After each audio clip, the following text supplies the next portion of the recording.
Mon exposé va être en 3 parties. Une première partie, un peu d'histoire de la physique, on va dire, ou d'histoire du temps dans la physique, à travers le temps de la physique newtonienne, donc à partir du XVIIe siècle. Une deuxième partie sur ce qui s'est passé au XIXe siècle avec l'arrivée de la thermodynamique dans la discussion, qui a modifié pas mal les choses. Et puis une troisième partie plus personnelle sur comment peut-on faire le lien entre ce temps de la physique et puis le temps vécu, qui est d'abord le temps des physiciens, mais qui est aussi de ce fait le temps de chacun d'entre nous. Voilà. Alors, la physique moderne, ce qu'on appelle moderne, donc XVIe siècle, XVIIe siècle, né avec Galilée.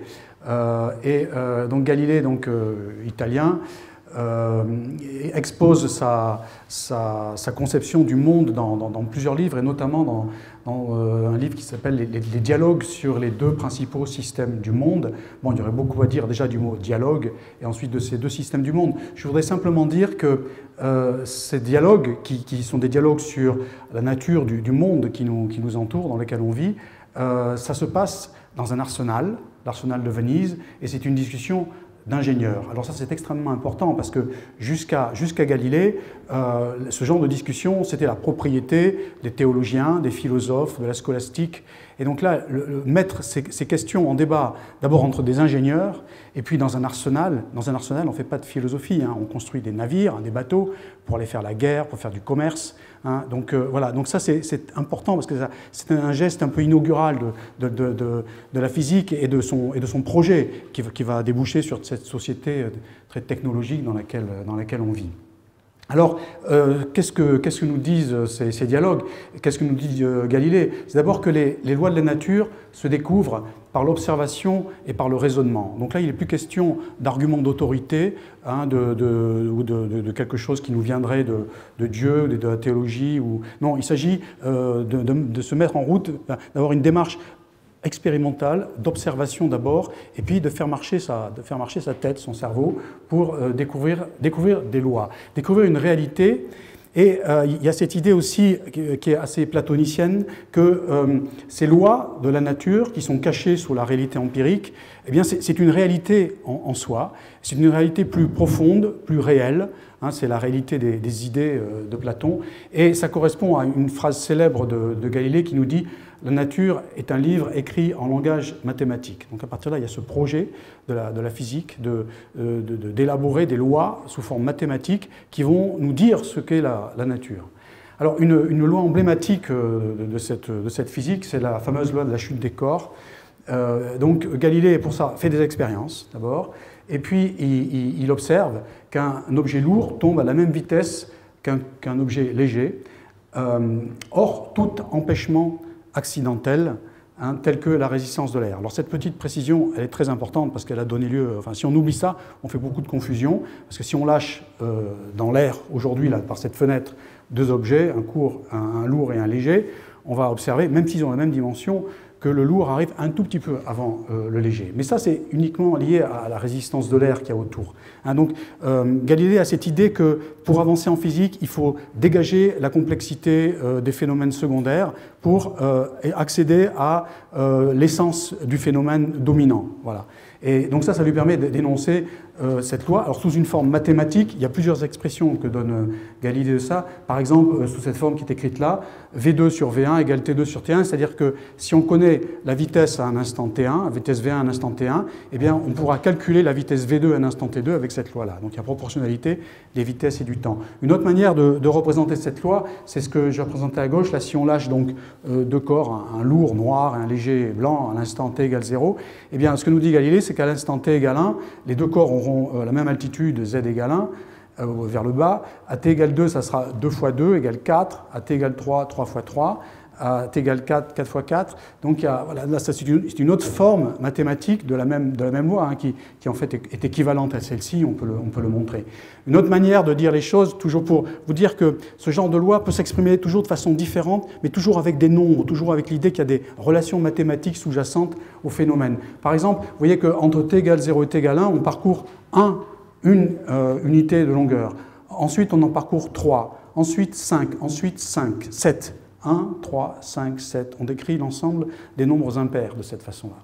Voilà. Alors, cette loi de la chute des corps, elle joue un rôle extrêmement important dans toute l'histoire de la physique. On l'apprend au lycée maintenant, évidemment, et c'est important. À tel point que, lors d'une mission Apollo en 1971, les Américains ont imaginé la mise en scène de la chute de ce problème.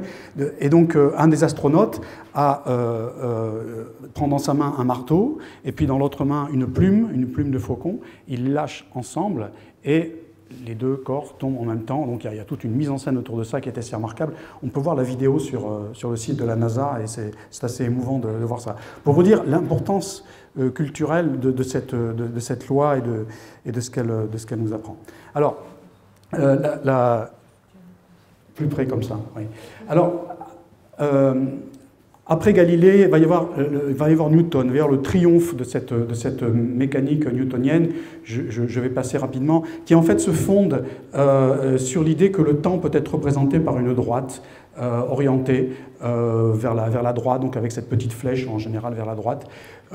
Et voilà, et ça c'est le temps de la physique. C'est une droite avec une petite lettre T. C'est quelque chose d'extrêmement dépouillé. Tous les instants sont équivalents. Le présent n'a pas de statut particulier. Et puis, dans cette physique, une invariance est l'expression la plus haute d'un phénomène, c'est-à-dire quelque chose qui ne bouge pas. Donc c'est curieux que cette physique, en fait, elle recherche le hors-temps. Elle recherche à éliminer, d'une certaine façon, le temps. Et le temps est une scène devant laquelle se déroulent des événements que l'observateur regarde de l'extérieur. Donc c'est un temps extérieur, c'est un temps sans origine, c'est un temps complètement desséché, on pourrait dire, et pourtant c'est un temps qui se révèle d'une efficacité prodigieuse. Alors bon, cette vision-là est exemplifiée au XVIIIe siècle par Laplace.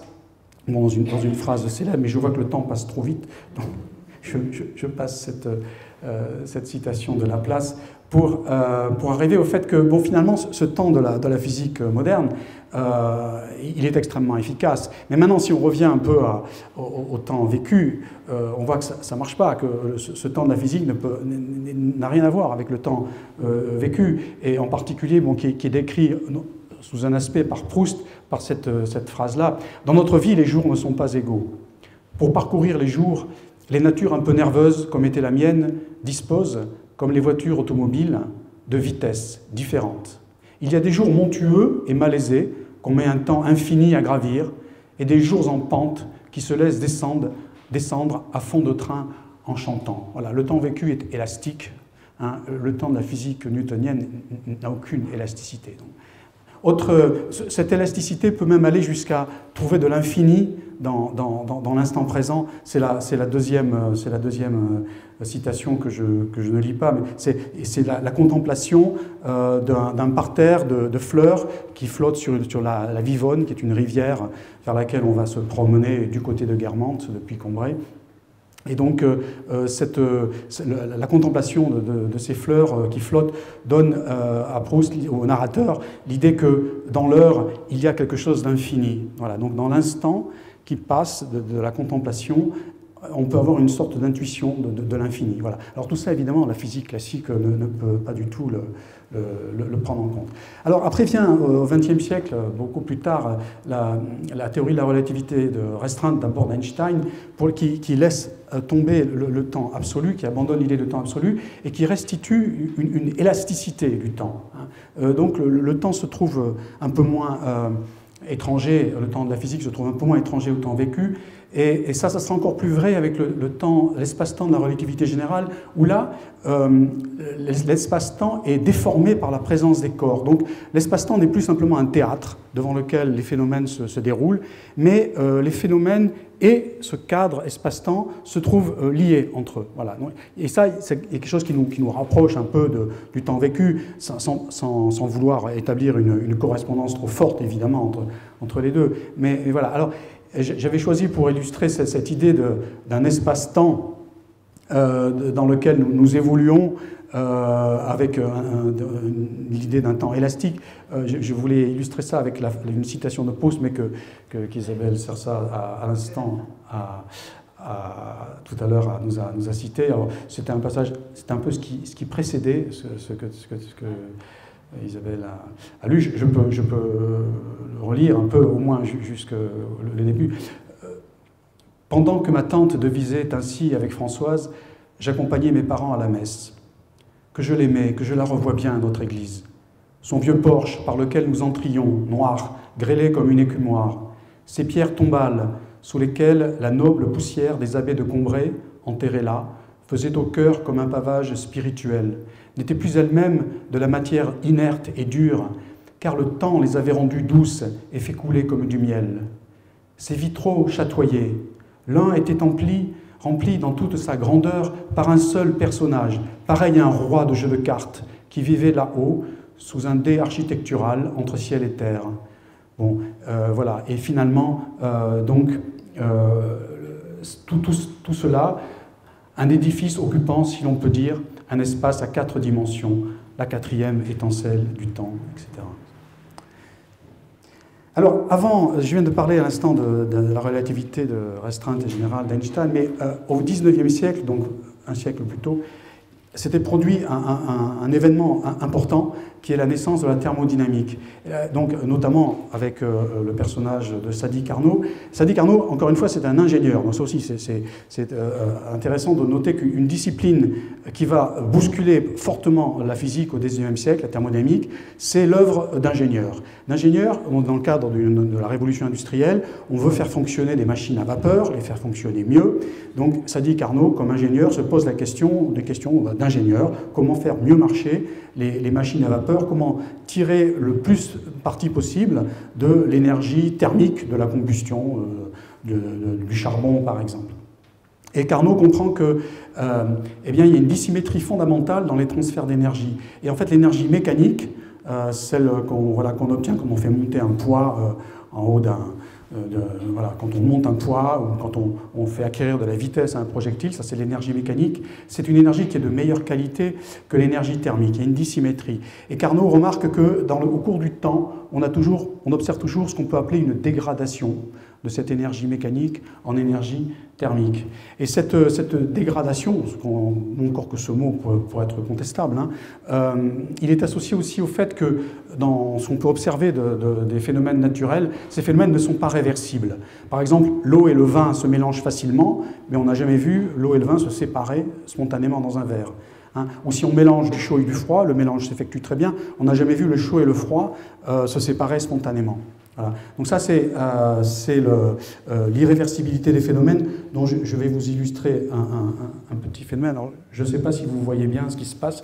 Ce qu'on voit, c'est une mousse, celle que vous pouvez observer dans votre bain ou dans un verre de bière. Et cette mousse, on la laisse évoluer spontanément. Vous pouvez regarder ça ce soir chez vous.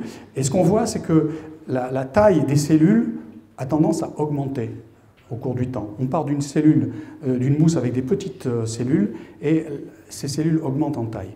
Ça traduit cette dégradation, cette évolution d'une énergie mécanique en énergie thermique. Je ne vais pas rentrer dans les détails. Alors ça c'est la thermodynamique. Alors là où il y a une question qui se pose, c'est que ce temps, le temps newtonien, décrit par la physique de Galilée et de Newton, ne distingue ni passé ni futur, ne distingue pas le passé et le futur. Son sens est arbitraire. Donc comment une physique qui ne fait pas de différence entre le passé et le futur, qui ne donne pas de sens, de flèche au temps, comment pourrait-elle rendre compte de ces phénomènes-là irréversibles? Alors ça va conduire à une controverse assez forte au XIXe siècle, notamment avec deux grands personnages. L'un, c'est un chimiste allemand, Oswald, et l'autre, c'est un physicien, un mathématicien autrichien, Ludwig Boltzmann. Et alors, Boltzmann, lui, s'attache à l'idée que les lois de la mécanique de Newton peuvent rendre compte effectivement d'une irréversibilité, et il va réussir à construire une fonction à partir des lois de la mécanique qui va appliquer à ce qu'on appelle aujourd'hui la théorie cinétique des gaz, donc à la dynamique de molécules de gaz. Il va montrer que les lois de la mécanique, qui pourtant sont réversibles, à partir de ces lois, on peut construire une fonction qui va décroître au cours du temps.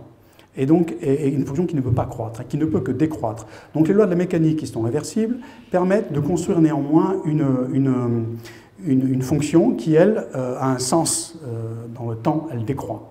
Donc ça, c'est assez paradoxal, et ce que comprend Boltzmann, c'est qu'en réalité, l'idée qu'il y a derrière, c'est simplement l'idée que cette fonction qui décroît, elle traduit simplement qu'un phénomène, il évolue vers son état le plus probable. Alors ça, on peut le comprendre à partir d'un petit jeu de dominos ou de pions sur un damier, et que si on secoue un damier avec des pions, il est très peu probable qu'on trouve tous les pions dans la même case. Ce qu'on va trouver en général, c'est que les pions se distribuent uniformément sur le damier.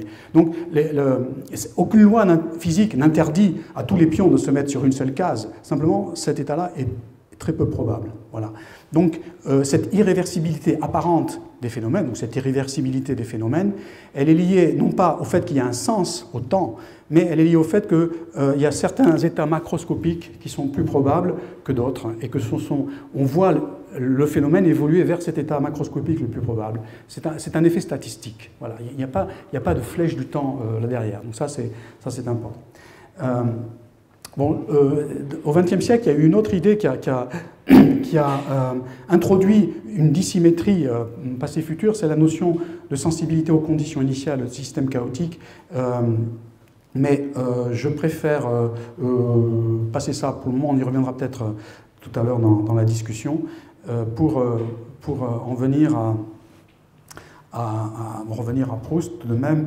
Et que dit Proust de ces notions d'irréversibilité, d'indétermination? Alors évidemment, Proust en dit énormément de choses, hein, et donc je n'ai eu que l'embarras du choix pour choisir des extraits qui traduisent ça. Alors j'en ai choisi deux ici. Le premier, oula, je crois que j'ai passé trop vite, voilà, c'est ici. Donc sur l'imprévisibilité. Il en est ainsi pour tous les grands écrivains. La beauté de leurs phrases est imprévisible, comme est celle d'une femme qu'on ne connaît pas encore. Elle est création, puisqu'elle s'applique à un objet extérieur auquel ils pensent, et non à soi, et qu'ils n'ont pas encore exprimé. Un auteur de mémoire d'aujourd'hui, voulant, sans trop en avoir l'air, faire du Saint-Simon, pourra à la rigueur écrire la première ligne du portrait de Villars.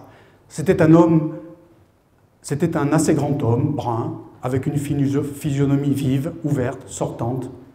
Mais quel déterminisme pourra lui faire trouver la seconde ligne qui commence par « est véritablement un peu folle ». La vraie variété est dans cette plénitude d'éléments réels et inattendus, dans le rameau chargé de fleurs bleues qui s'élance contre toute attente de la haie printanière qui semblait déjà comble.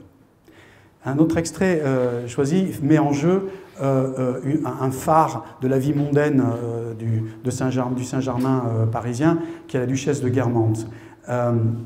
Voilà, cette duchesse donc, invite chez elle, et bien, à ce moment de l'année, quand on invitait à dîner la duchesse de Guermantes, en se pressant pour qu'elle ne fût pas déjà retenue, elle refusait, pour la seule raison à laquelle un mondain n'eût jamais pensé. Elle allait partir en croisière pour visiter les fjords de la Norvège qui l'intéressaient. Les gens du monde en furent stupéfaits et, sans se soucier d'imiter la duchesse, éprouvèrent pourtant de son action l'espèce de soulagement qu'on a dans Kant, quand, après la démonstration la plus rigoureuse du déterminisme, on découvre qu'au-dessus du monde de la nécessité, il y a celui de la liberté. Voilà. Bon, une autre dimension de Proust, c'est l'humour, un humour incroyable. Bon, il me reste que 5 minutes, alors je passe au temps humain, au temps des physiciens.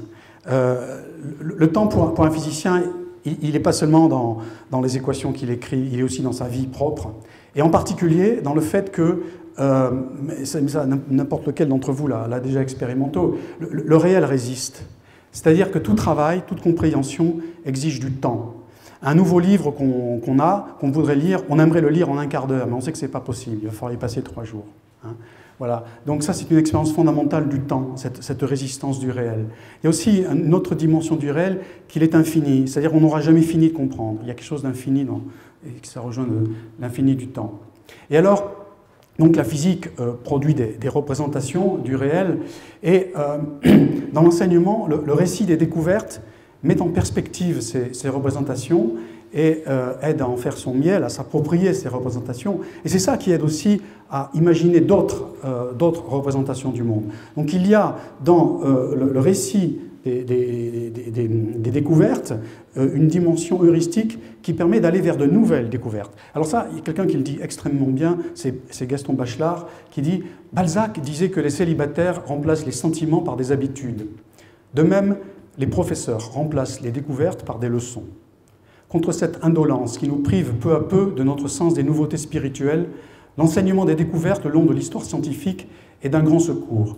Pour apprendre aux élèves à inventer, il est bon de leur donner le sentiment qu'ils auraient pu découvrir. » Je passe à une autre dimension du temps dans la vie des physiciens. C'est que quand on fait de la physique, on se trouve immédiatement confronté à un nombre immense de personnages, hommes et femmes, beaucoup plus d'hommes que de femmes, qui ont laissé leur nom dans les livres, dans les traités.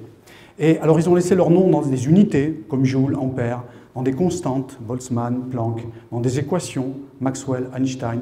Puis ils ont laissé aussi leurs mots dans des expressions, la force d'Archimède, le cycle de Carnot, le tableau de Mendeleïev, le pendule de Foucault, on pourrait écrire des pages comme ça. Et ça rejoint quelque chose chez Proust d'extrêmement important, c'est l'importance des noms dans la vie. Et alors, j'ai choisi un petit extrait qui est ici, que je lis. « Parfois, plus que d'une race, c'était d'un fait particulier, d'une date, que faisait souvenir un nom. En entendant M. de Guermantes rappeler que la mère de M. de Bréauté était Choiseul et sa grand-mère Lucinge, je crus voir, sous la chemise banale au simple bouton de perles, saigner dans 2 globes de cristal ces augustes reliques, le cœur de Madame de Praslin et du duc de Berry. D'autres étaient plus voluptueuses, les fins et longs cheveux de Madame Tallien ou de Madame de Sabran. Ainsi, les espaces de ma mémoire se couvraient peu à peu de noms qui, en s'ordonnant, en se composant les uns relativement aux autres, en nouant entre eux des rapports de plus en plus nombreux, imitaient ces œuvres d'art achevées, où il n'y a pas une seule touche qui soit isolée, où chaque partie, tour à tour, reçoit des autres sa raison d'être, comme elle leur impose la sienne.